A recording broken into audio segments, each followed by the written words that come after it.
my rototiller won't run, so I've taken the bucket with the tractor and I've dug down as deep as I can get with it and kind of screwed up my field here with the four-wheel drive tractor, but that's the way it goes.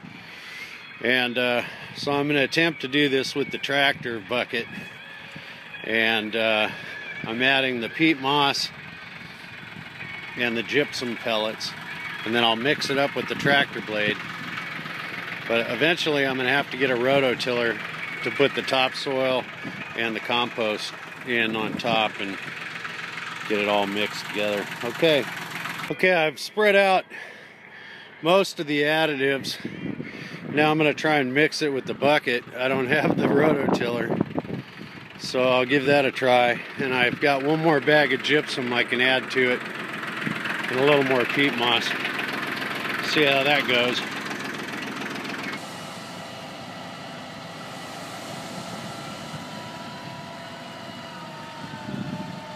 What I've done is 1 scoop of the really sifted topsoil, beautiful stuff, 1 scoop of the compost, and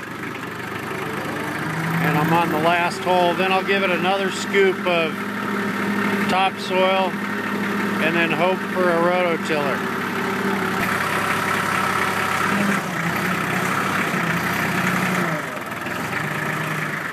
There's 2.5 scoops of dirt in each one, and a scoop or a scoop and a half of the mulch or compost.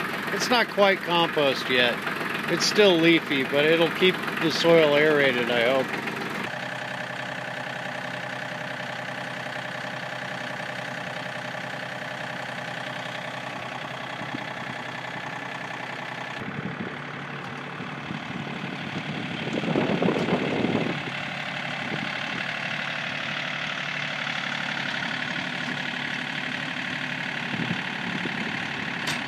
Time for me to use my machinery.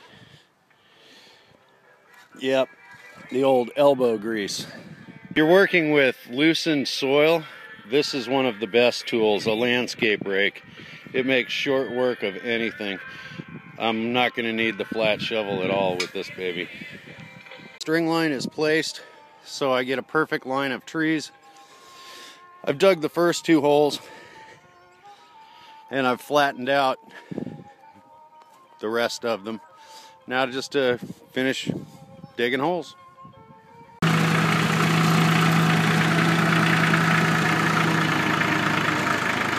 Okay, the trees are spread out. Now just go get my additive and plant them. Okay, this is my additive. This is microzyme. It's a it's a fungus, like a mushroom kind of, but it grows underground, and it creates a symbiotic relationship with the plant and with the root system specifically. So it increases its nutrient intake. You can look it up online, it's pretty interesting. It also helps fight diseases, makes a healthier plant. You can look at comparisons. They want me to use 2 cups per tree, and there's 16 cups here, and it has to come in contact with the root system, and I think it's energized when it hits the water, when the water hits it rather. And it does have a shelf life. It's only good for 2 years, so you can't keep storing it. But so anyway, I will add that to give my little trees the best results possible. I've gone down to as far as the clay, and I've backfilled it with loose stuff. Oh, about 4 inches or so. Put in the microzyme, and I put in a little bit on the bottom. I've split the plastic container into 3 sections with a utility knife. Be careful. And I've orientated the branches the way that I want them to go towards the sun. And now I'm going to stick it in there, and I'll rub the sides with my hand with the microzyme,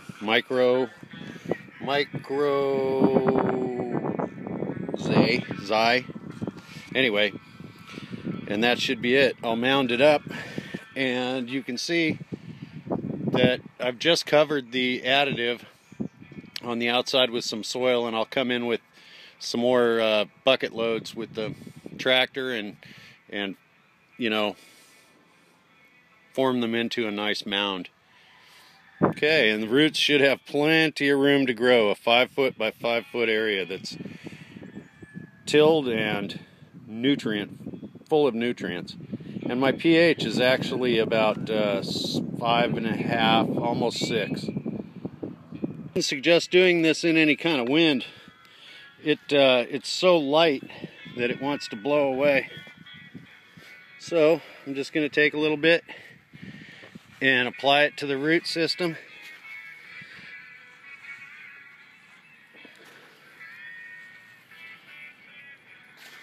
And into the soil next to the roots.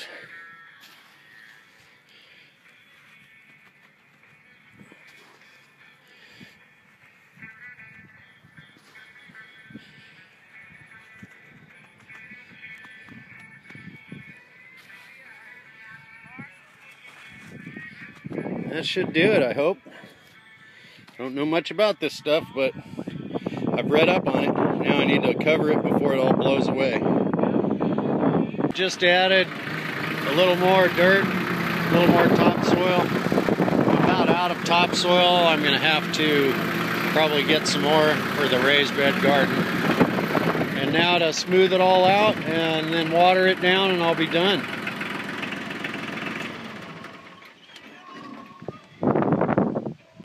A landscaping rake is a must-have tool. They're wonderful. Now I'm going to water them down. They're going to sink a little bit, so I may add a little more dirt. How to plant fruit trees.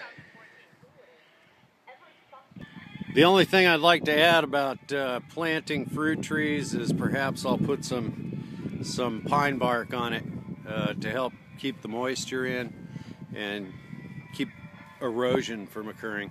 But I'm going to let this dirt settle, this soil, and you know, I might have to add a little more before I put in the pine bark. But anyway, I hope you enjoyed this video or this series of videos. Don't forget to subscribe, and if you want, check out my other videos on how to build a greenhouse out of recycled windows and just a plethora of other videos. Take care. Thank you very much. Like it, share it, and thanks for watching.